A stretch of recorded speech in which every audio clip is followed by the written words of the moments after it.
You ask Tiger to solve. This deals with linear equations with one unknown. The final result is a equals 8. Let's solve it step by step. Simplify the expression. Expand the parentheses.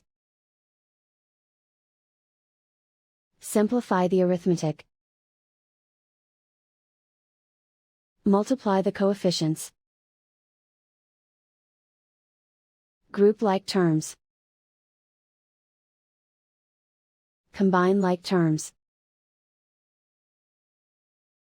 Group all constants on the right side of the equation. Subtract 12 from both sides. Simplify the arithmetic.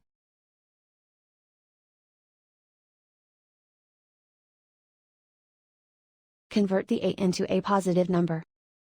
Multiply both sides by -1.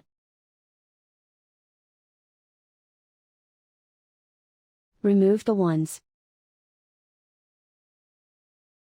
Simplify the arithmetic. And so the final result is a equals 8.